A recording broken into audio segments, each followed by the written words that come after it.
Hi friends, कैसे सब लोग। नमस्कार, स्वागत है आपका कंसेप्ट आरएनए की ऑनलाइन क्लासेस में। लास्ट क्लास में हमने कॉन्ट्रासेप्टिव मेथड के बारे में पढ़ा था। कॉन्ट्रासेप्टिव मेथड में हमने लास्ट क्लास में डिस्कस किया हार्मोनल मेथड, और हार्मोनल मेथड में भी ओरल कॉन्ट्रासेप्टिव पिल्स में कंबाइंड ओरल कॉन्ट्रासेप्टिव पिल्स बोले तो वे कॉन्ट्रासेप्टिव पिल्स जहां पर हम एस्ट्रोजन और प्रोजेस्टेरोन दोनों हार्मोनों को काम में लेते हैं। इन पिल्स के बारे में हमने पढ़ा था। इनके क्लासिफिकेशन के बारे में हमने बात की, लाइक मोनोफेजिक, बाइफेजिक और ट्राइफेजिक। और फिर माला डी और माला एन के बारे में हमने विस्तृत में अध्ययन किया था, डिटेल में पढ़ा था क्या इनका कंपोजिशन होता है, कितनी गोलियां इनमें होती हैं, कब से इन्हें स्टार्ट करना होता है, कब इन्हें लेना होता है, अगर मिस हो जाती है कोई माला डी या माला एन तो फिर क्या करना होता है। ये सारे के सारे क्वेश्चंस हमने लास्ट क्लास में डिस्कस कर लिए थे। आज की हमारी जो क्लास होगी उसी टॉपिक को हम कंटिन्यू करेंगे। हमने बताया था कि इन गोलियों को लेने के बाद कुछ एडवर्स इफेक्ट, कुछ कॉन्ट्राइंडिकेशंस, कुछ रिलेटिव कॉन्ट्राइंडिकेशंस, कुछ एब्सोल्यूट कॉन्ट्राइंडिकेशंस देखने को मिलते हैं। एग्जामिनर बहुत बार हमसे सवाल कर लेता है कि बताओ ओरल कॉन्ट्रासेप्टिव पिल्स के बाद में कौन सा, दिल्ली एम्स में आया हुआ सवाल है कि ओरल कॉन्ट्रासेप्टिव पिल्स के बाद में कौन सा कैंसर बढ़ने की संभावना रहती है, या वे ओरल कॉन्ट्रासेप्टिव पिल्स कौन से कैंसर की रिस्क को घटा देती हैं। दोनों सवाल एग्जाम के लिए बहुत महत्वपूर्ण है। इसके अलावा ओरल कॉन्ट्रासेप्टिव पिल्स कंबाइंड वाली को किस कंडीशन में नहीं दिया जाता है। ये सारे के सारे सवाल ऐसे हैं जो हमारे मन में घूमते रहते हैं, हमारे माइंड में रहते हैं। उन सारे सवालों का जवाब हमारी यह क्लास देगी कि इसके अंदर हम बात करने वाले हैं कि क्या तो कंडीशंस ऐसी हैं जिसमें इन गोलियों को नहीं लेना चाहिए, इनके क्या इफेक्ट हमें देखने को मिलते हैं, लाइक क्या साइड इफेक्ट हो सकते हैं, क्या एडवर्स इफेक्ट हो सकते हैं, किन कंडीशंस में इन्हें बिल्कुल कॉन्ट्राइंडिकेटेड रखा जाता है, किस कंडीशन में रिलेटिव कॉन्ट्राइंडिकेशन से रखा जाता है। तो इन्हीं टॉपिकों को लेकर हम स्टार्ट करते हैं क्लास को। इफेक्ट के बारे में सबसे पहला पॉइंट मैं बताना चाहूंगा, इस आपकी ड्रग जो आती है ओसीपी, उसके बारे में एक पर्टिकुलर एमसीक्यू आप ध्यान रखें। रिफाम्बिसिन को लेकर एक क्वेश्चन बनता है कि अगर ओरल कॉन्ट्रासेप्टिव पिल्स आप ले रहे हैं, स्पेशली माला डी और माला एन जिसे हम कंबाइंड ओसीपी बोलते हैं, तो अगर कंबाइंड ओरल कॉन्ट्रासेप्टिव पिल्स अगर कोई महिला फीमेल ले रही है और साथ में उस फीमेल को कोई ट्यूबरक्लोसिस या लेप्रोसिस की भी बीमारी है और वह साथ में रिफाम्बिसिन भी ले रही है, इस सिचुएशन में हमें क्या करना चाहिए। मतलब दोनों ड्रग्स जो हैं, चाहे आप ओसीपी ले लें कंबाइंड वाली और दूसरी तरफ रिफाम्बिसिन, इन दोनों में कुछ रिएक्शंस होती हैं, उनका सवाल एग्जामिनर पूछ लेता है हमसे। उस पॉइंट को हम क्लियर करेंगे। सबसे पहले रिएक्शंस या इफेक्ट है दोनों के बारे में। तो मैं बात करना चाहूंगा रिफाम्बिसिन को लेकर। सुनिएगा किसकी बात हम कर रहे हैं, रिफाम्बिसिन। सबसे पहले रिफाम्बिसिन बेहद इंपॉर्टेंट बात है। रिफाम्बिसिन से रिलेटेड आपने पढ़ा होगा रिफाम्बिसिन के बारे में, क्या होती है रिफाम्बिसिन, फार्माकोलॉजी में पढ़ा होगा। It is first line anti tubercular drug. ये क्या है, first line anti TB drug. Clear है। दूसरा सेकंड एमसीक्यू वहां से बनता है, इसकी वजह से रेड ऑरेंज कलर का यूरिन हो जाता है। यह सवाल भी आता है एग्जाम में, रेड ऑरेंज यूरिन। और ये लेप्रोसी में भी काम आती है रिफाम्बिसिन। ये तो कुछ इंपॉर्टेंट एमसीक्यूज रिफाम्बिसिन को लेकर हो गए। अब हम हमारे पॉइंट ऑफ व्यू से बात करें, बोले तो कॉन्ट्रासेप्टिव की मैं बात करूं, अगर कोई फीमेल रिफाम्बिसिन ले रही है तो उसे याद रखना है, उसे स्टॉप करना होगा। Stop combined OCP. जो कंबाइंड ओरल कॉन्ट्रासेप्टिव पिल्स है उन्हें उसे स्टॉप करना होगा टिल 1 मंथ, यानी दोनों के बीच में लगभग 1 मंथ का गैप होना जरूरी है। अदरवाइज क्या होगा या क्या कंडीशन डेवलप होगी, तो यहां एक चीज याद रखें, रिफाम्बिसिन क्या करता है। रिफाम्बिसिन का जो एक्शन है वो याद रखेगा, रिफाम्बिसिन एंटी एस्ट्रोजन काम करता है और आपका जो एस्ट्रोजन है, कंबाइंड ओसीपी में एस्ट्रोजन और प्रोजेस्टेरोन दोनों हार्मोन होते हैं, इसमें जो एस्ट्रोजन हार्मोन है इसके इफेक्ट को घटा देगा। बोले तो एस्ट्रोजन को अपना काम नहीं करने देगा और इस वजह से क्या हो जाएगा, हो सकता है आपको जो डोज के बाद काम होना चाहिए था उस ओसीपी का, वह काम नहीं हो पाएगा और फेल्योर रेट की संभावनाएं भी ज्यादा होंगी। इस वजह से हमें इसे क्या करना होता है, दोनों को साथ में नहीं लेना होता है। याद रखिएगा रिफाम्बिसिन क्या करता है, तो मैं लिख रहा हूं यहां पर, rifampicin decrease function of estrogen, decrease function of estrogen, हमारा जो एस्ट्रोजन है उसके फंक्शन को घटाने का काम करता है आपका रिफाम्बिसिन। तो पहला तो इफेक्ट आप रिफाम्बिसिन को लेकर देख सकते हो, जब कभी भी एग्जामिनर कॉन्ट्रासेप्टिव मेथड्स और रिफाम्बिसिन का जिक्र करे, ऐसा कोई सवाल एग्जाम में आपको मिले जहां पर रिफाम्बिसिन का रिलेशन दिखाया हुआ हो मालाडी और मालाएन के साथ में, आपका जवाब होगा कि यहां पर देखो रिफाम्बिसिन को भी बंद कर सकते हैं, लेकिन रिफाम्बिसिन जो है दोनों ऐसी जगह, मोस्टली मैं बात करूं टीबी और लेप्रोसी, दोनों ऐसी बीमारियां हैं जहां ड्रग रेजिस्टेंट होने की संभावनाएं रहती हैं। अगर आपने पूरा कोर्स नहीं लिया डोड्स का और बीच में दवाई छोड़ दी तो आपको ड्रग रेजिस्टेंट होने की संभावना है। दूसरी तरफ लेप्रोसी की भी बात करूं तो यहां पर भी आपको पूरा का पूरा इलाज लेना होता है। कहने का उद्देश्य है वहां उनका कोई ऑप्शन नहीं है रिफाम्बिसिन का इन बीमारियों में। लेकिन अगर मैं कॉन्ट्रासेप्टिव की बात करूं तो यहां तो बहुत सारे मेथड हैं हमारे पास में, लॉट ऑफ वेराइटीज यहां अवेलेबल होती हैं। इस वजह से हम ध्यान रखते हैं कि जब कभी भी दोनों में मतभेद हो, रिफाम्बिसिन भी व्यक्ति ले रहा है और कॉन्ट्रासेप्टिव भी लेनी है, तो क्या बंद करना है, कॉन्ट्रासेप्टिव बंद कर देनी है, ओसीपी वाली। दूसरा मेथड आप काम में ले लीजिएगा, कोई प्रॉब्लम नहीं है।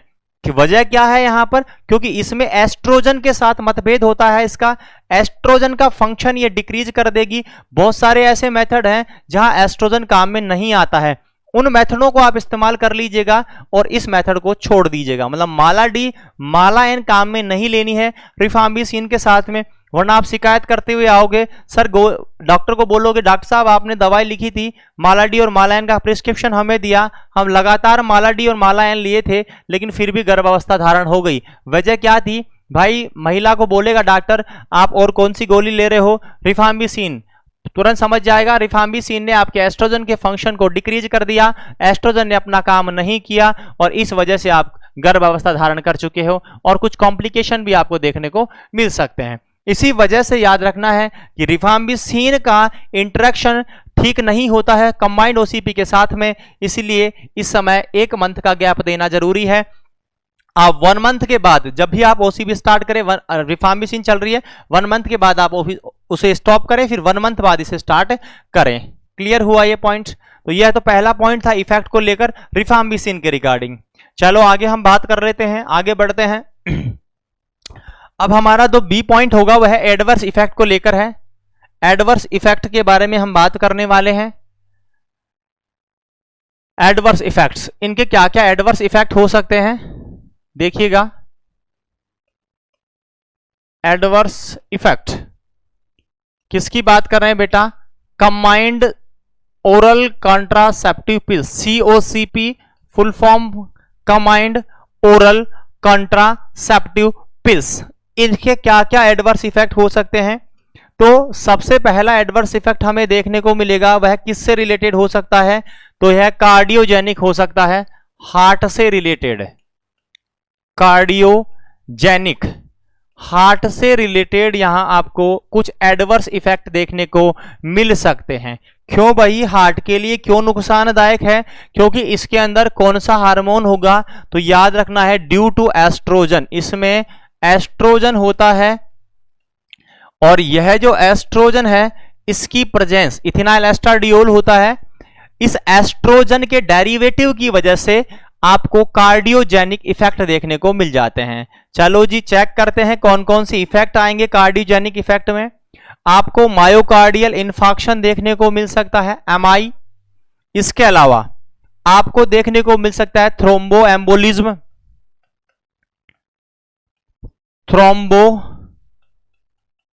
एम्बोलिज्म यह देखने को मिल सकता है। इसके अलावा आपको देखने को मिल सकता है pulmonary embolism, pulmonary embolism, Venus thrombosis, Venus thrombosis या हाइपरटेंशन या हाइपरटेंशन, ये सारी की सारी वे समस्याएं हैं जो हमें कार्डियोजेनिक कंडीशंस में देखने को मिलती हैं। These all are related to the heart, like MI myocardial infarction, heart की मायोकार्डियम जो लेयर है उसके अंदर क्या देखने को मिल सकता है, large necrotic area, dead particles हमें देखने को मिल सकते हैं। It is called myocardial infarction. Thromboembolism, दो चीज है, एक थ्रोम्बस और एक एम्बोलिज्म। आपने पढ़ा होगा अगर कोई ऑक्लूजन हो जाता है, परमानेंट ऑक्लूजन या स्टेबल ऑक्लूजन, एक ही जगह पर ऑक्लूजन है तो हम उसे थ्रोम्बस बोलते हैं। अगर मूवेबल है ऑक्लूजन तो हम उसे एम्बोलस बोल देते हैं। घूमने वाला एम्बोलाई कहलाता है, एक जगह स्थिर रहने वाला थ्रोम्बस कहलाता है। तो थ्रोम्बो एम्बोलस हो सकता है, यानी कोई ऐसा ब्लड वेसल्स में कोई क्लॉट बन गया जो एक जगह स्थिर भी है और गति भी कर रहा है, इसको थ्रोम्बो एम्बोलिज्म। पल्मोनरी एम्बोलिज्म, आपका जो पल्मोनरी आर्टरी है उसमें कोई आपका एम्बोलिज्म हो गया और हो सकता है वह लंग्स में पहुंच जाए और वहां जाने के बाद आपको बहुत सारी सीवियर कॉम्प्लिकेशन हमें देखने को मिल सकती हैं। It is called pulmonary embolism. ये सारे हाइपरलिपिडियम वाले कंडीशंस हैं जहां पर हाइपरलिपिडियम रहता है। हम यहां भी बात करेंगे, आप जब पढ़ोगे मेटाबॉलिक कंडीशंस तो यहां लिपिड का लेवल जाता रहता है, हाइपरलिपिडीमिया हमें देखने को मिलता है। इसके अलावा वीनस थ्रोम्बोसिस, वेन में थ्रोम्बस फॉर्मेशन हो जाना कहलाता है वीनस थ्रोम्बोसिस, और हाइपरटेंशन बीपी का नॉर्मल से ज्यादा हो जाना हाइपरटेंशन कहलाता है। ये सारी की सारी ऐसी सिचुएशंस हैं, these all are related to the cardiogenic problems और डायरेक्टली रिलेटेड होती है एस्ट्रोजन से, क्योंकि यहां जो एस्ट्रोजन है उसका डेरिवेटिव हम काम में ले रहे हैं इथिनाइल एस्ट्राडियोल, और वह हमारे ब्लड के कंपोजिशन के लिए ठीक नहीं है और ये सारे कॉम्प्लिकेशंस वो दिखा सकता है।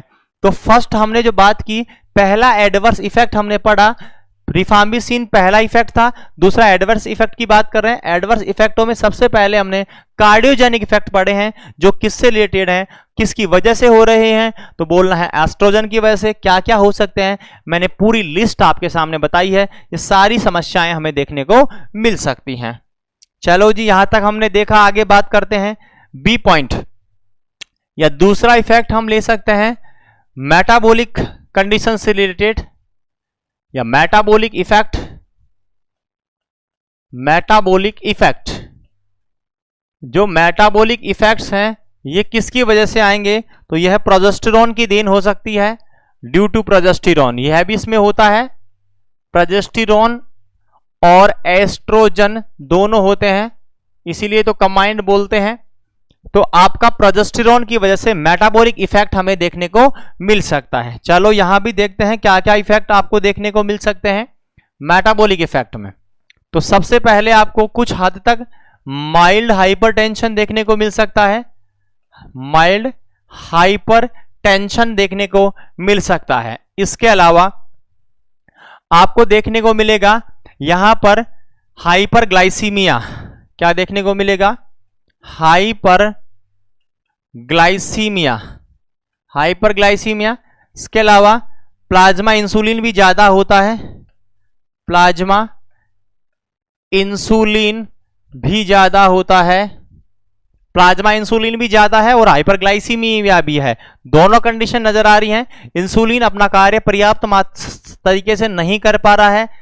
आपने पढ़ा होगा डीएम, डायबिटीज मेलाइटस जो सेकंड होता है, उसके अंदर इंसुलिन होते हुए भी हमारा बॉडी के अंदर ग्लूकोज का लेवल हाई रहता है, क्योंकि इंसुलिन जो है वह रिसेप्टर पर काम नहीं कर पाता है, रेजिस्टेंट डेवलप हो जाता है उन रिसेप्टरों पर, इस वजह से इंसुलिन है लेकिन फिर भी काम नहीं कर पा रहा है। यही कंडीशन यहां नजर आ रही है, हाइपरग्लाइसीमिया, और इंसुलिन ज्यादा होते हुए भी हाइपरग्लाइसीमिया हमें यहां देखने को मिल रहा है।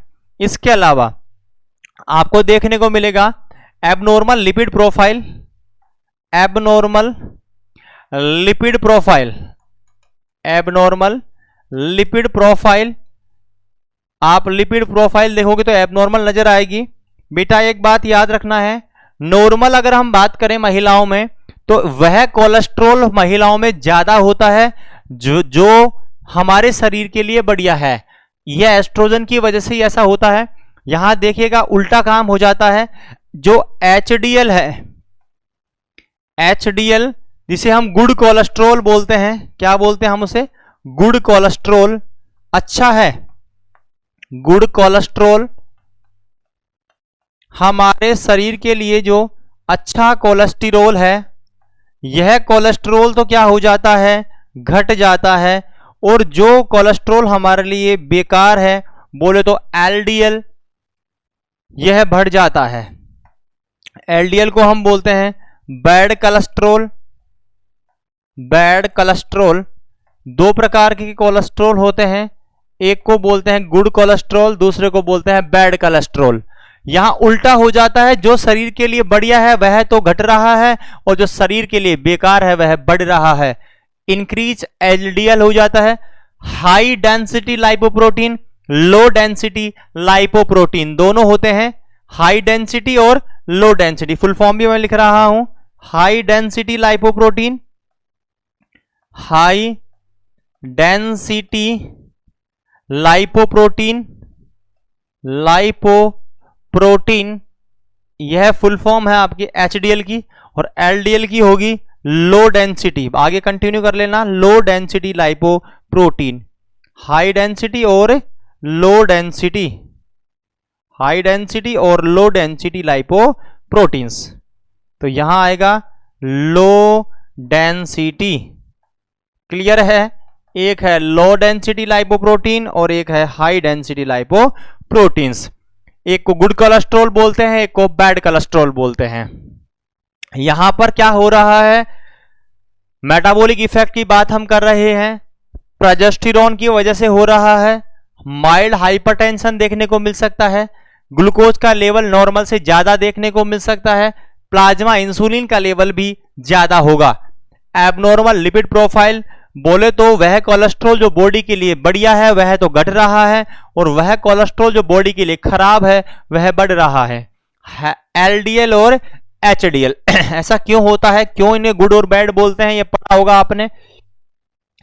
आपका जो एलडीएल है, एचडीएल है, गुड कोलेस्ट्रॉल है, ये क्या करता है? कोलेस्ट्रॉल को कहां शिफ्ट करता है? ब्लड से ले जाएगा और कहां डाल देगा? आपके लीवर में, और इससे ब्लड कोलेस्ट्रॉल लेवल घटेगा। लेकिन दूसरी तरफ जो आपका लो डेंसिटी लाइपोप्रोटीन है यह लीवर से निकालता है और ले जाकर ब्लड में डाल देता है, यानी ब्लड कोलेस्ट्रॉल लेवल को बढ़ाता है। यही वजह है कि इसको गुड कोलेस्ट्रॉल बोलते हैं, क्योंकि ये ब्लड कोलेस्ट्रॉल लेवल को घटाता है, बॉडी के लिए फायदेमंद है। और एलडीएल जो है आपका लो डेंसिटी लाइपोप्रोटीन, यह ब्लड कोलेस्ट्रॉल लेवल को बढ़ाता है, इसलिए हम इसे क्या बोलते हैं? बैड कोलेस्ट्रॉल बोल देते हैं, शरीर के लिए नुकसानदायक होता है।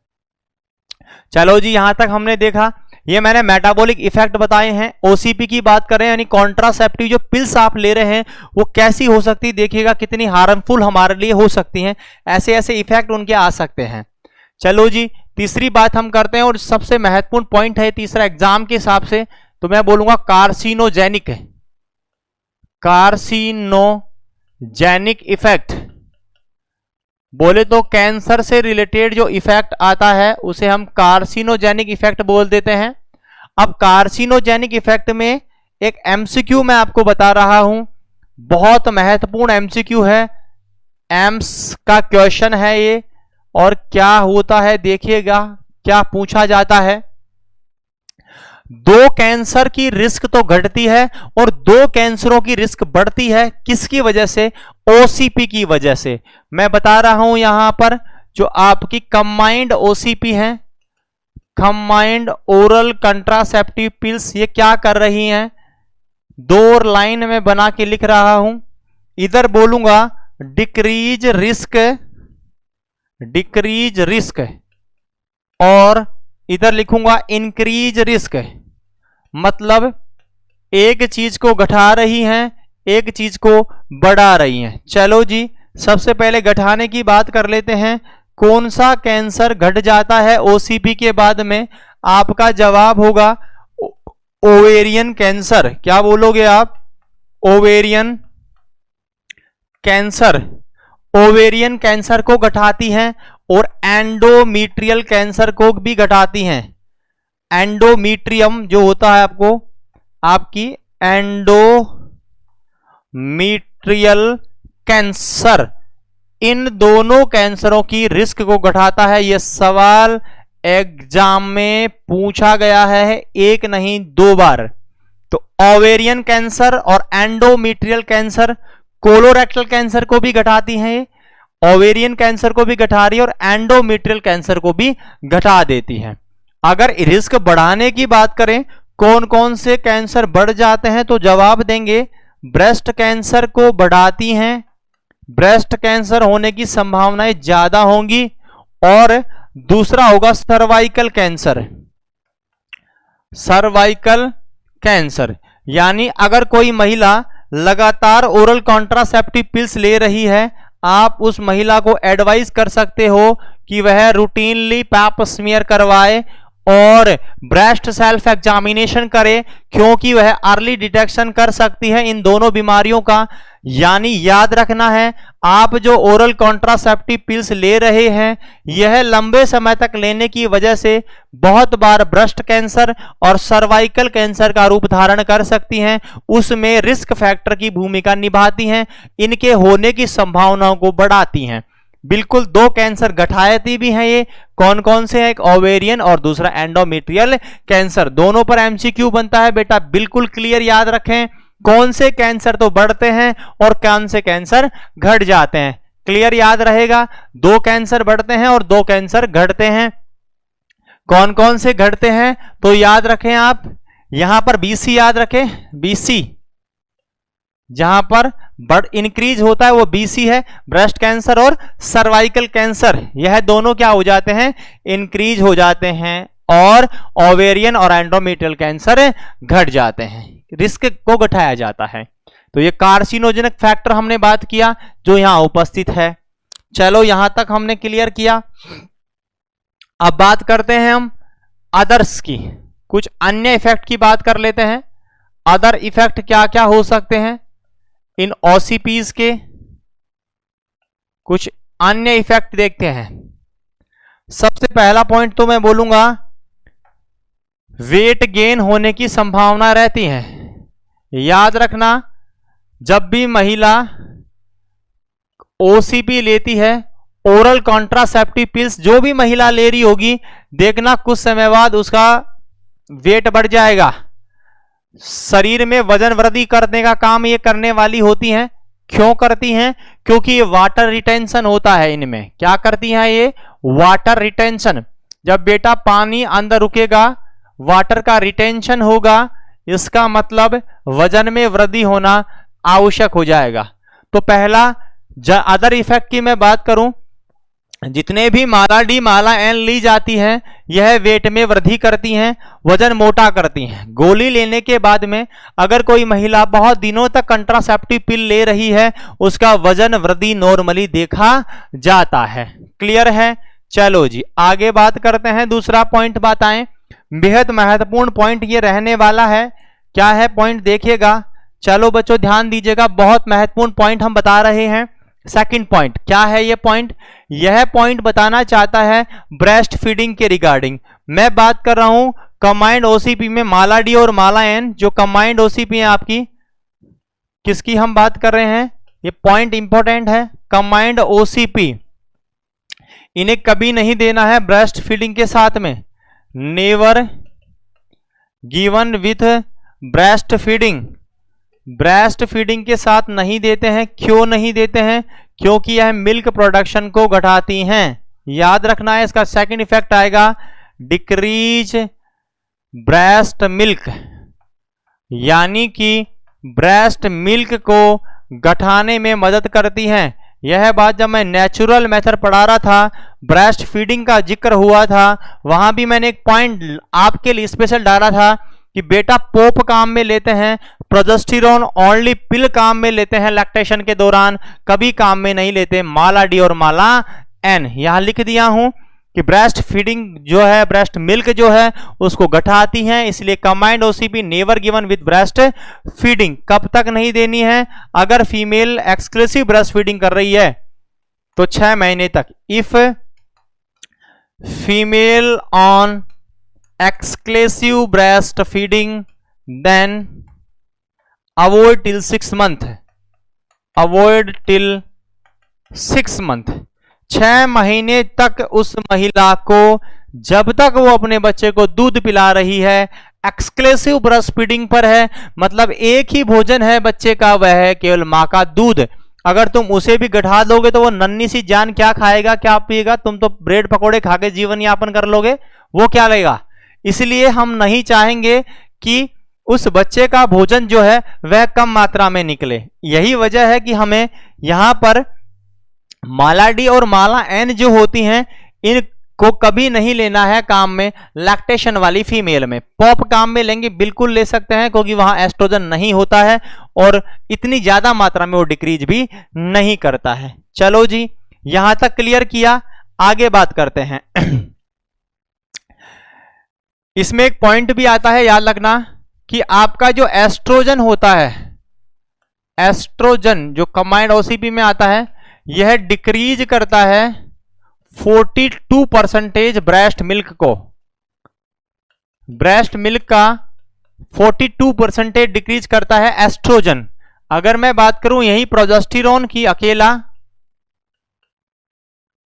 तो यह डिक्रीज करता है, लेकिन अमाउंट बहुत कम है, 12%।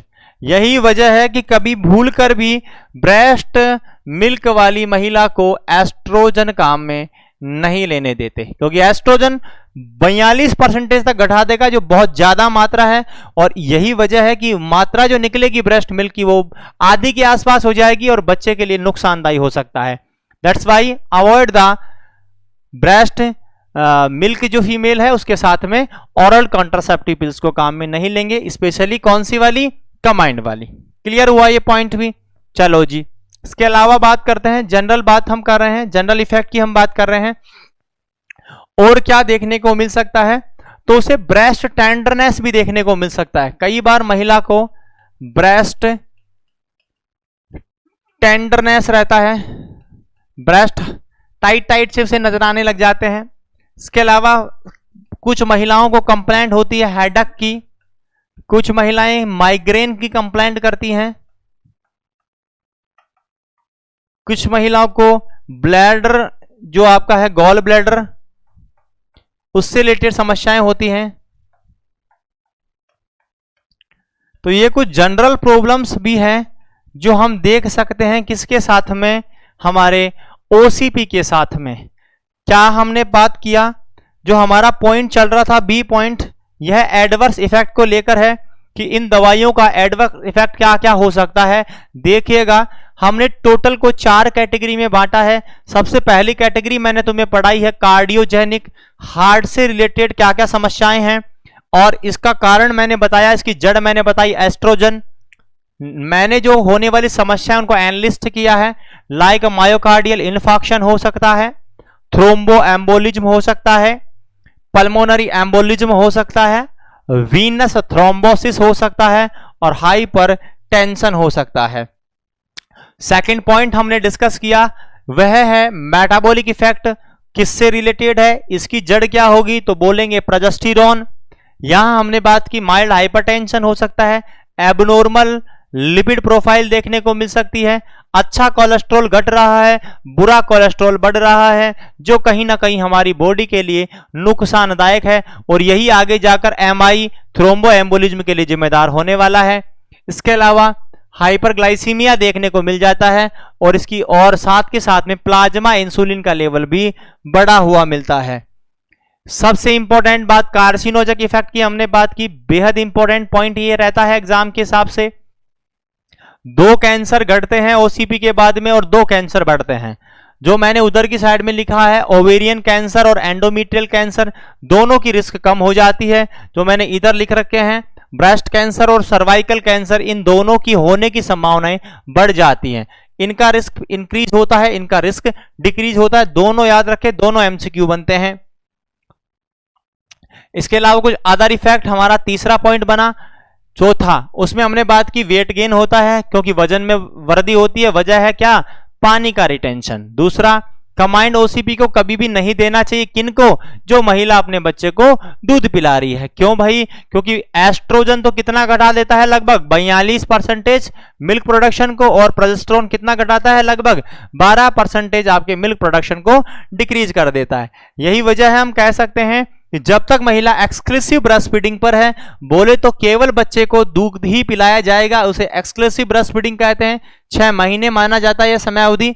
इस तक आपको केवल बच्चे को दूध पिलाना होता है। इस दौरान ऐसा मत कर देना कि आप ये गोली दे दो, बेचारा बच्चा केवल दूध पी रहा है और कोई ऑप्शन उसके पास है नहीं, भोजन का स्रोत नहीं है, और दूसरा आपने कॉन्ट्रासेप्टिव पिल्स देकर उसके भोजन को और घटा दिया, बच्चा बेचारा भूखा मरेगा और मालनरिष्ट हो जाएगा, बीमारियों से ग्रसित भी हो सकता है। तो हम ये रिस्क नहीं लेना चाहेंगे।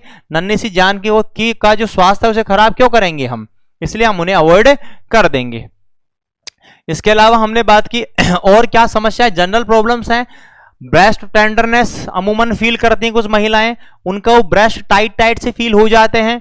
हेडेक उन्हें नजर आती है, माइग्रेन उन्हें नजर आता है, और गॉल ब्लैडर की प्रॉब्लम्स उन्हें देखने को मिल जाते हैं। These are the some related problems जो कॉमनली सीन होती है, देखने को मिलती है कुछ महिलाओं में ओसीपी के साथ में। कंबाइंड ओसीपी की सब बात हम कर रहे हैं। चलो जी, यहां तक हमने देखा। अब इनके कुछ बेनिफिशियल इफेक्ट भी आते हैं। ये तो हमने जो पढ़े वो एडवर्स इफेक्ट है, नुकसानदायक है, हार्मफुल हो सकते हैं, लेकिन कुछ ऐसे इफेक्ट भी हैं जो बढ़िया इफेक्ट भी हैं। तो कुछ बेनिफिशियल इफेक्ट की बात हम कर लेते हैं। जैसे 2 हमने पढ़े हैं कैंसर से रिलेटेड, वैसे ही कुछ बेनिफिशियल इफेक्ट हम पढ़ लेते हैं इनके। बेनिफिशियल इफेक्ट ऑफ ओसीपी, जो ओरल कंट्रासेप्टिव पिल्स हैं, उनके क्या फायदे हो सकते हैं? What are the beneficial effects? तो देखिएगा, सबसे इंपॉर्टेंट बेनिफिशियल इफेक्ट की मैं बात करूं तो सबसे पहले डिक्रीज करती हैं ये रिस्क है। किस किस की? Of decrease risk of, the point number first, किस किस की रिस्क घटा रही हैं? तो देखिएगा, ये रिस्क घटाती हैं। पहला रिस्क में मैं बात करूं तो बताऊंगा, यह रिस्क डिक्रीज कर देती हैं आपकी बिनाइन ब्रेस्ट डिजीजेस की। सबसे पहले है benign breast disease. Benign breast disease, इसकी जो रिस्क है इसे क्या कर रही है? ये घटा रही है। ऊपर मैंने पॉइंट लिख दिया, decrease risk of benign breast disease. एक बात याद रखना, ऑन लो डोज, जब आप लो डोज काम में ले रहे हैं तब यह काम करती हैं। और क्या करती हैं? रिस्क को घटा देंगी बिनाइन ब्रेस्ट कैंसर की को। दूसरा देखिएगा और क्या करती हैं ये, जो आपकी पेल्विक इन्फ्लामेटरी डिजीजेज हैं, पीआईडी, आईयूडी में देखने को मिलता है। आईयूडी के तो साइड इफेक्ट हैं, लेकिन यहां पर यह इसकी रिस्क को घटाती है। महिलाओं में होने वाली पेल्विक इन्फ्लामेटरी डिजीजेस की संभावनाओं को घटा देती हैं ओसीपीज। चलो जी, तीसरा बात करते हैं PCOD, polycystic ovarian disorder. Obstetric में पढ़ा होगा आपने, polycystic ovarian disorder. Polycystic ovarian disorder जो होते हैं, इनकी रिस्क को भी ये कम कर देती है। इसके अलावा यह एक्टोपिक प्रेगनेंसी की संभावनाओं को भी कम कर देती है। एक्टोपिक प्रेगनेंसी की संभावनाओं को भी घटा रही है। इसके अलावा यह कम कर देती है आयरन डेफिशिएंसी एनीमिया की संभावनाओं को। आयरन, क्योंकि इसमें आयरन भी होता है, आयरन डेफिशिएंसी एनीमिया इसकी संभावनाओं को घटाती हैं, आयरन डेफिशिएंसी एनीमिया की संभावनाओं को। इसके अलावा डिसमेनोरिया की संभावनाओं को घटाती हैं। डिसमेनोरिया, आपने देखा होगा डिसमेनोरिया की ट्रीटमेंट के लिए काम में लेते हैं ओसीपी को, वहां पर हम काम में लेते हैं ओसीपी और SSRI selective serotonin reuptake inhibitors, ये काम में लिए जाते हैं ताकि जो डिसमेनोरिया की समस्या है, पेनफुल मेंसेस साइकिल है, वो कंट्रोल हो जाता है, उसका पेन की सीवियरिटी को डिक्रीज किया जाता है यहां पर। तो बात किया हमने, बिनाइन ब्रेस्ट डिजीजेस को कम करता है, पेल्विक इंफ्लामेटरी डिजीजेस को कम करता है, पेल्विक आपकी PCOD that is polycystic ovarian disorder को कम करता है, एक्टोपिक प्रेगनेंसीज को कम करता है, आयरन डेफिशिएंसी एनीमिया को काम करता है। इसके अलावा मैं बोलूं तो बिनाइन मैलिग्नेंट दोनों conditions, benign and malignant problem of ovary, ovary का कैंसर घटाता है ये, तो benign and malignant problem of ovary इसे भी डिक्रीज करता है। इसके अलावा एंडोमेट्रियोसिस, मैंने बताया कि एंडोमेट्रियल कैंसर को भी घटाता है, तो एंडोमेट्रियोसिस यह कुछ इसके बेनिफिशियल इफेक्ट्स हैं। नंबर बात फर्स्ट, बिनाइन ब्रेस्ट डिजीजेस घटाता है, पेल्विक इन्फ्लामेटरी डिजीज को घटाता है, पॉलीसिस्टिक ओवेरियन डिसऑर्डर को घटाता है, एक्टोपिक प्रेगनेंसी को घटाता है, आयरन डेफिशिएंसी एनीमिया को घटाता है, डिसमेनोरिया को ठीक करता है, बिनाइन और मैलिग्नेंट समस्याएं ओवेरी को ठीक करता है, और एंडोमेट्रियम की समस्या एंडोमेट्रियोसिस या एंडोमेट्रियल कैंसर को भी घटाता है। ये सारी इसके बेनिफिशियल इफेक्ट हैं। मतलब ओसीपी जितना खतरनाक थी उतनी कुछ फायदे भी कर रही है। कॉन्ट्रासेप्शन का तो है ही फायदा, वो तो पढ़ ही रहे हैं। इसके अलावा कुछ अन्य बेनिफिट्स भी मैंने आपके सामने रखे हैं जो हमें देखने को मिल सकते हैं ओसीपी के बाद में। मतलब जो गोलियां महिला लेती है माला डी और माला एन, इसके कुछ फायदे जो कॉन्ट्रासेप्शन के अलावा है, जो मैंने आपके सामने 8 एनालिस्ट किए हैं।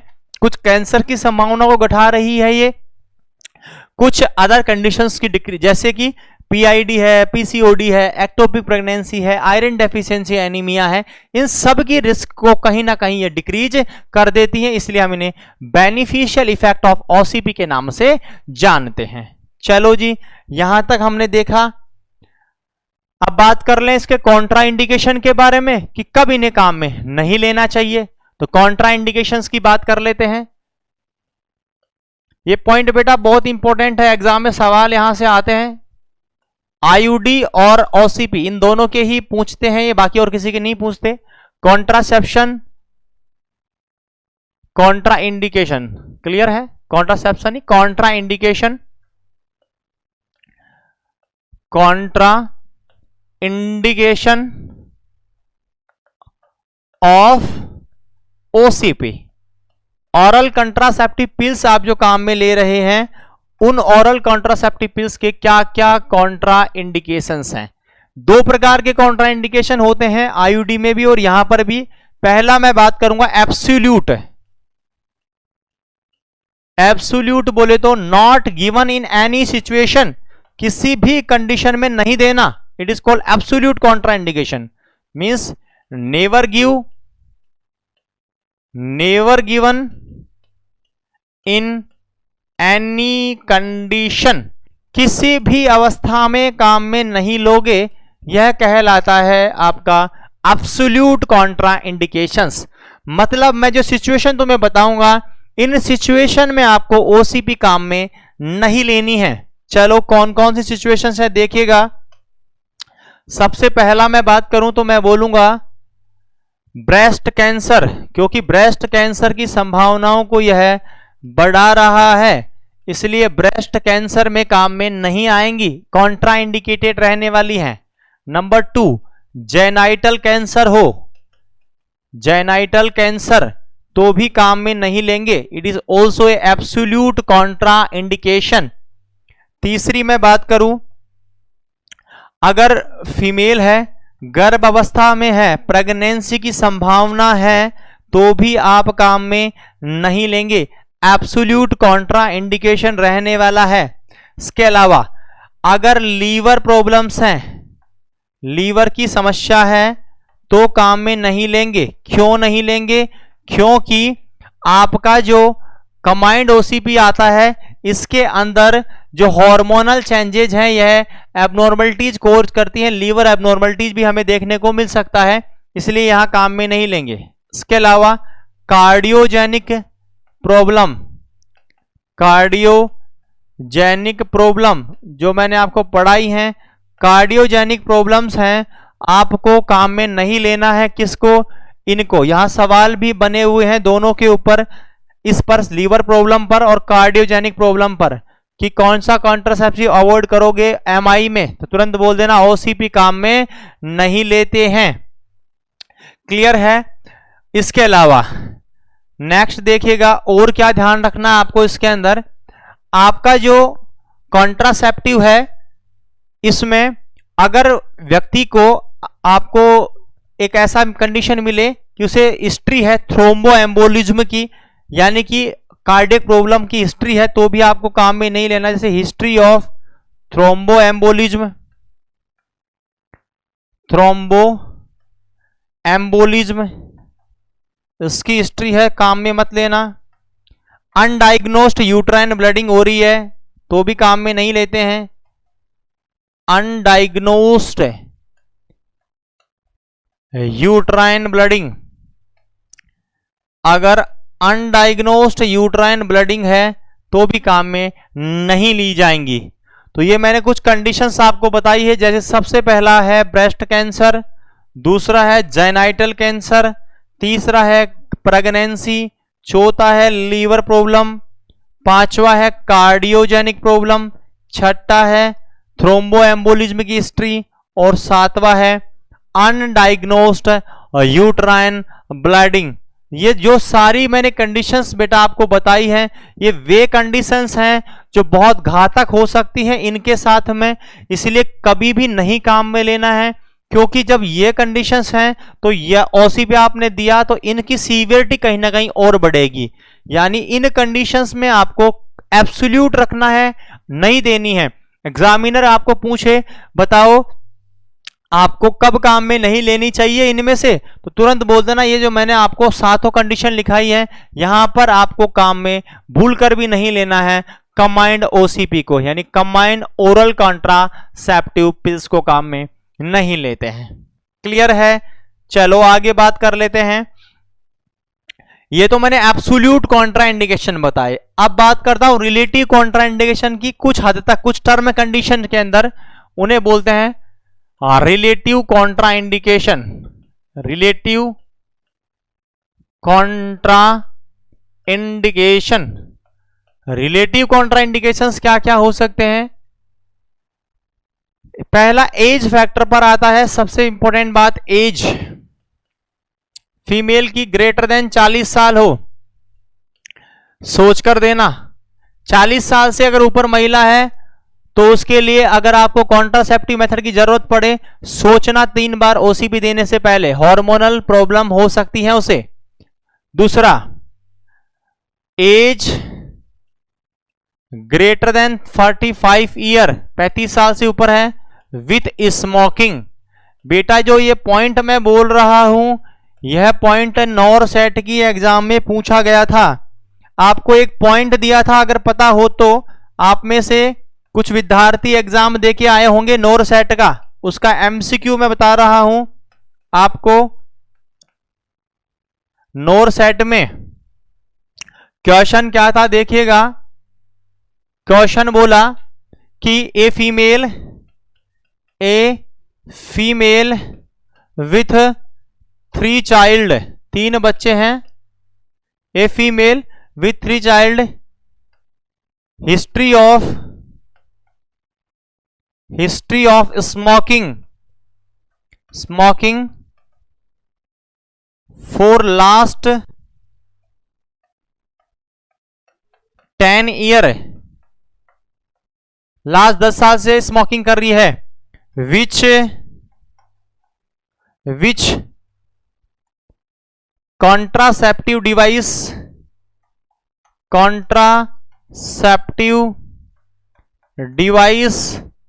contraindicated। यही था फर्स्ट शिफ्ट नॉर सेट में। आंसर आपके सामने अपने आप आ गया होगा, ओरल कॉन्ट्रासेप्टिव पिल्स। देखो उसने जब बोल दिया 3 बच्चे ऑलरेडी हैं तो लगभग एज 35 पहुंची गई होगी और स्मोकिंग ले रही है। इसका मतलब आपको ध्यान रखना है कौन सी कॉन्ट्रासेप्टिव पिल्स नहीं देनी है, ओसीपी काम में नहीं लेना है। क्लियर है? तो स्मोकिंग के साथ में भी ध्यान रखना है। एग्जाम में सवाल पूछा हुआ है, ऐसा ही सवाल बनता है। एग्जामिनर हमारे एक पॉइंट को उठाता है, उसे घुमाता है और आपके सामने सवाल पेश कर देता है। अगर आपने इन डेप्थ में हर एक पॉइंट को क्लियरली समझा है, एक एक पॉइंट को ध्यान में रखा है, तो आपकी मंजिल आपके सामने होगी, वरना तो फिर परेशानी तो होनी है। क्लियर है? तो मैंने आपको बताया है कि ऐसे याद रखना है, ये पॉइंट्स एग्जाम के लिए बहुत महत्वपूर्ण होने वाले होते हैं। एज 40 साल से ज्यादा, 35 साल से ज्यादा हो और स्मोकिंग कर रही हो। तीसरा पॉइंट देखते हैं और क्या हो सकता है। देखिएगा, इसके अलावा जो नर्सिंग मदर्स हैं, नर्सिंग मदर्स, लैक्टेशनल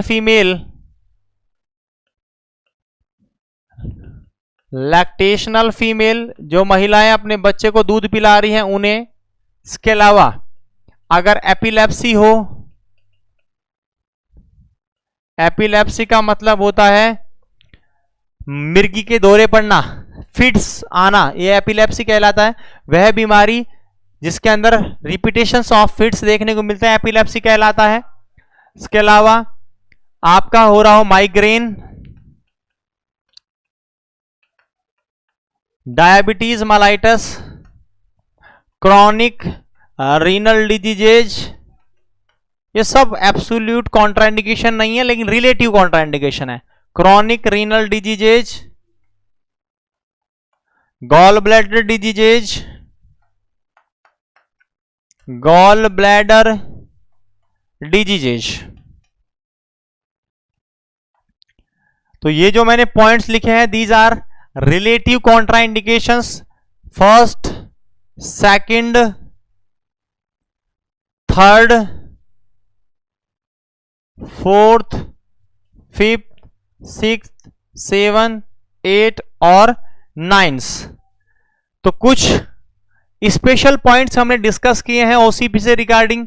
मेथड हमने लास्ट क्लास में पढ़ लिया था, उसके सारे होने वाली समस्याएं, उसके बेनिफिट्स और वहां से बनने वाले एमसीक्यूज हमने यहां डिस्कस किए हैं। एक बार रिवाइज कर लेते हैं, फिर आगे बात करेंगे क्या क्या हमने पढ़ा है। इफेक्ट से स्टार्ट करता हूं। पहला पॉइंट मैंने क्या मेंशन कराया बेटा, रिफाम्बिसिन। पहला पॉइंट जो मैंने शुरू किया था वह रिफाम्बिसिन था। शुरुआत रिफाम्बिसिन से हुई। रिफाम्बिसिन को पढ़ने के बाद हम आगे चले, बताया हमने रिफाम्बिसिन के बारे में। यह वह दवाई है जो लेप्रोसी के अंदर काम आती है। यह वह दवाई है जो एंटी ट्यूबरकुलर ड्रग है, टीबी के इलाज में भी काम आती है। डोट्स थेरेपी का हिस्सा भी होती है रिफाम्बिसिन। फर्स्ट लाइन ड्रग होती है। 2 क्वेश्चन यहां से बन सकते हैं। रिफाम्बिसिन के बाद में रेड ऑरेंज कलर का यूरिन सामान्यतः देखने को मिलता है, कोई समस्या नहीं है। सवाल रिपीट हुआ है बहुत बार। इसके बाद में हमने बात की हमारे कॉन्ट्रासेप्टिव मेथड से जोड़ा इसे। अगर आप कंबाइंड ओसीपी ले रहे हैं लाइक माला डी और माला एन, इन दोनों ही गोलियों में क्या होता है, एस्ट्रोजन और प्रोजेस्टेरोन के डेरिवेटिव होते हैं, दोनों हार्मोन होते हैं। इसमें एस्ट्रोजन हार्मोन की बिल्कुल नहीं बनती रिफाम्बिसिन के साथ में। अगर रिफाम्बिसिन ले रहे हो तो यह बेचारे एस्ट्रोजन को दबा देती है, उसे काम नहीं करने देती, और जब एस्ट्रोजन काम नहीं करेगा तो आप अनचाहा गर्भ धारण कर सकते हो और जिसका इफेक्ट आना चाहिए वो नहीं आएगा। यही वजह है रिफाम्बिसिन के साथ में, इस गोली के साथ में कंबाइंड ओसीपी को काम में नहीं लेना है, 1 महीने का गैप रखना होता है। यह पहला पॉइंट डिस्कस किया। दूसरे पॉइंट पर चले गए थे, एडवर्स इफेक्ट पढ़ाना स्टार्ट किया। सबसे पहले मैंने बात किया कार्डियोजेनिक कंडीशन को लेकर, हार्ट की बीमारियों को लेकर, कि आप जो गोलियां ले रहे हो बड़े शौक से, इन गोलियों का क्या इफेक्ट हो सकता है कंडीशंस के ऊपर, हार्ट वाले सिस्टम के ऊपर। तो क्या क्या देखने को मिला देखिएगा, मायोकार्डियल इन्फेक्शन इसमें देखने को मिल सकता है, थ्रोम्बो एम्बोलिज्म आपको देखने को मिल सकता है, इसके अलावा पल्मोनरी एम्बोलिज्म आपको देखने को मिल सकता है, पल्मोनरी एम्बोलिज्म, हाइपर टेंशन देखने को मिल सकता है, वीनस थ्रोम्बोसिस आपको देखने को मिल सकता है। ये सारी की सारी कंडीशंस आपको देखने को मिल सकती हैं। फिर हमने बात की मेटाबॉलिक कंडीशन के बारे में, मैंने बताया माइल्ड हाइपरटेंशन यहां हो सकता है, इसके अलावा हाइपरग्लाइसीमिया देखने को मिल सकता है, साथ में जो प्लाज्मा इंसुलिन है उसका लेवल भी बढ़ा हुआ होगा, और सबसे महत्वपूर्ण बात लिपिड प्रोफाइल में बदलाव नजर आएगा। हमारी बॉडी के लिए जो अच्छा कोलेस्ट्रॉल होता है उसका नाम होता है HDL, याद रखना, एमसीक्यू बन सकता है कि गुड कोलेस्ट्रॉल किसे कहते हैं, आपका आंसर होगा HDL। क्यों बोलते हैं, क्योंकि यह ट्रांसफर करता है आपके फैट को कहां से कहां, ब्लड से लीवर में, इस वजह से इसे गुड कोलेस्ट्रॉल कहा जाता है। दूसरा बैड कोलेस्ट्रॉल उसे बोलते हैं LDL, लो डेंसिटी लाइपोप्रोटीन, यह बैड कोलेस्ट्रॉल होता है क्योंकि यह लीवर से किसी कहां ट्रांसफर कर देता है, ब्लड में, यानी ब्लड कोलेस्ट्रॉल लेवल को घटाने का काम करता है HDL और बढ़ाने का काम करता है LDL। यह उल्टा हो जाता है, जो बॉडी के लिए फायदेमंद था वह तो घट रहा है, जो बॉडी के लिए नुकसानदायक था वह बढ़ रहा है, यानी HDL का लेवल घटता है, LDL का लेवल बढ़ता है। यह आपको देखने को मिल सकता है। आगे देखिएगा और क्या कंडीशंस हो सकती हैं, कार्सिनोजेनिक इफेक्ट, एमसीक्यू है, बेहद महत्वपूर्ण। 2 कैंसर घटते हैं और 2 कैंसर बढ़ते हैं। कौन से कैंसर बढ़ते हैं, तो ब्रेस्ट कैंसर और सर्वाइकल कैंसर दोनों बढ़ जाते हैं, और ओवेरियन और एंडोमेट्रियल कैंसर घट जाते हैं, इनकी रिस्क घटती है। इसके बाद हमने बात किया अदर के बारे में, वजन में वृद्धि, जब भी महिला माला डी और माला एन लेगी देख लेना वजन बढ़ जाएगा। नॉर्मली देखा जाता है वजन का बढ़ने का कारण होता है पानी का रिटेंशन हो जाना, इसलिए वजन बढ़ जाता है। दूसरा, अगर आप ये दे रहे हो माला डी और माला एन तो उसका मिल्क प्रोडक्शन भी घट जाएगा, दूध का उत्पादन घटेगा महिला में। वजह है क्या, एस्ट्रोजन मिल्क प्रोडक्शन को घटा देती है 42% और प्रोजेस्टेरोन घटाता है 12%। यही वजह है कि अगर महिला एक्सक्लूसिव ब्रेस्ट फीडिंग पर है, बोले तो 6 महीने तक केवल बच्चे को दूध पिला रही है, इस अवस्था में आपको माला डी और माला एन नहीं देना है, क्योंकि आप यह गोलियां अगर दे दोगे तो उसके बच्चे को मिलने वाला दूध घट जाएगा, क्योंकि मिल्क प्रोडक्शन डिक्रीज हो जाना है। इसलिए यह काम करते हैं, 6 महीने तक इन गोलियों को नहीं देते हैं। इसके अलावा नेक्स्ट देखिएगा और क्या डिस्कस किया जनरल में। नेक्स्ट हमने डिस्कस किया और क्या समस्या महिलाएं फील करती हैं। कुछ महिलाओं को breast tenderness, breast tight tight नजर आने लग जाते हैं। कुछ फीमेल को नजर आता है हेडेक, किसी को माइग्रेन और गोल ब्लैडर की समस्याएं देखने को मिल जाती हैं। ये कुछ कॉमन प्रॉब्लम्स हैं जो महिलाएं फेस करती हैं। उसके बाद कुछ फायदे मैंने बताए कि भाई आप माला डी माला एन ले रहे हैं, अनचाहा गर्भ तो रोक ही रही हैं, और क्या फायदे हैं, तो और फायदे मैंने बताए। सबसे पहला फायदा मैंने बताया कुछ रिस्क घटा देती हैं ये, जैसे किस किस की रिस्क को घटा रही हैं, तो बताएंगे बिनाइन ब्रेस्ट समस्याओं को घटा देती हैं, पैल्विक इन्फ्लामेटरी डिजीजेस की रिस्क को घटा रही हैं, पॉलीसिस्टिक ओवेरियन डिसऑर्डर की रिस्क को घटा रही हैं, एक्टोपिक प्रेगनेंसी की रिस्क को घटा रही हैं, आयरन डेफिशिएंसी एनीमिया की रिस्क को घटा रही हैं। इसके अलावा डिसमेनोरिया के लिए काम में आती हैं। बिनाइन और मैलिग्नेंट दोनों समस्याएं ओवेरी की, उसमें ये काम आती हैं, और एंडोमेट्रियोसिस के लिए काम में आती हैं। तो ये कुछ इसके अच्छे बेनिफिट्स थे जो हमने डिस्कस किए। इसके बाद हमने बात किया कॉन्ट्रा इंडिकेशन, भाई काम में ही मत लेना। कौन सी सिचुएशन मैंने बताई, पहला है ब्रेस्ट कैंसर में काम में नहीं लेते हैं क्योंकि ये बढ़ाती हैं, जेनाइटल कैंसर में नहीं लेते हैं, प्रेगनेंसी में नहीं लेंगे, लीवर प्रॉब्लम में नहीं लेंगे, कार्डियक प्रॉब्लम में नहीं लेंगे, हिस्ट्री ऑफ थ्रोम्बोएम्बोलिज्म में नहीं लेंगे, अनडायग्नोस्ड यूट्राइन ब्लडिंग में काम में नहीं लेते हैं। एक और कंडीशन है कंजेनाइटल हाइपरलिपिडीमिया, अगर कंजेनाइटल हाइपरलिपिडीमिया है तो भी काम में नहीं लेंगे। 8वां पॉइंट यहां लिख रहा हूं, कंजेनाइटल हाइपरलिपिडीमिया, कंजेनाइटल हाइपरलिपिडीमिया, अगर कंजेनाइटली ही उसकी बॉडी में लिपिड का लेवल ज्यादा है तो भी काम में मत लेना, क्योंकि ये खुद भी लिपिड लेवल बढ़ाती हैं और अगर बढ़ा हुआ लिपिड लेवल मिल गया तो कंडीशन और बढ़ जाएगी, इसलिए इसे भी इन कंडीशन में काम में नहीं लेंगे। इसको एब्सोल्यूट कॉन्ट्राइंडिकेशन, एब्सोल्यूट बोले तो कुछ भी हो जाए लेकिन काम में नहीं लेंगे, इसे एब्सोल्यूट बोल देते हैं। नेक्स्ट इज रिलेटिव, कुछ हद तक कुछ टर्म कंडीशन को लागू करके, जैसे सबसे पहले उम्र 40 साल से ऊपर की महिला है तो भाई सोचना पड़ेगा उसे मालाडीमालायन देने के लिए। दूसरा, स्मोकिंग करती है और 35 साल से ऊपर है तो भी सोचना पड़ेगा। अब यहां एक पॉइंट मैंने बनाया जो एग्जाम में आया हुआ है, बताया मैंने, नोट सेट का एग्जाम में क्वेश्चन आया हुआ है फर्स्ट शिफ्ट में। क्वेश्चन में जहां तक मुझे पता है, लोगों ने जो बताया उसके हिसाब से पता लगा है कि यहां पर क्या होता है, क्या पूछा गया था। कोई महिला थी, उसको स्मोकिंग ले रही है वो कुछ सालों तक, 10 साल के लगभग, और 3 बच्चे उसके हैं, कौन सा कॉन्ट्रासेप्टिव नहीं देंगे? तो बताओ कौन सा नहीं देंगे, जवाब तुम ही दे दोगे अपने आप ही कि OCP। इसके अलावा नर्सिंग मदर्स हैं, लैक्टेशनल फीमेल्स होती हैं, इसके अलावा ऐसी फीमेल जिन्हें एपिलेप्सी है, माइग्रेन है, डायबिटीज मेलाइटस है, क्रॉनिक रीनल डिजीजेज हैं और गॉल ब्लैडर की डिजीजेज हैं, उन सारी की सारी महिलाओं में ये कॉन्ट्रा इंडिकेटेड रहने वाले होते हैं। उन महिलाओं में हम इन्हें काम में नहीं लेते हैं। क्लियर है? तो ये सारे के सारे पॉइंट हमने डिस्कस कर लिए हैं जो बेहद महत्वपूर्ण थे कंबाइंड OCP के बारे में, एक भी पॉइंट मैंने नहीं छोड़ा है। अब हम बात करेंगे, कंटिन्यू बात करेंगे, और भी पिल्स आती हैं इनके अलावा, जैसे POP पिल्स होती है उनके बारे में है।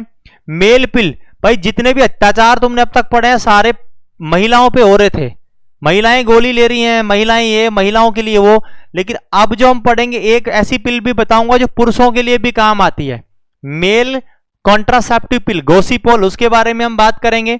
एक सबसे महत्वपूर्ण, बहुचर्चित, हर एक बच्चे को पता रहता है, कई बार तो हम भी डॉक्टर बन जाते हैं, हमारे पास भी बहुत मित्रगणों के फोन आते होंगे कि अनवांटेड 72 क्या होता है, तो हम उसके बारे में भी बात करेंगे, इमरजेंसी कॉन्ट्रासेप्शन में आता है। इन सारे पॉइंटों को हम कवर करेंगे, इन सारे सवालों के जवाब देंगे हमारी नेक्स्ट क्लास के अंदर। क्लियर है? आज की क्लास में इतना ही, मिलते हैं कुछ नए टॉपिक्स के साथ में अगली क्लास में।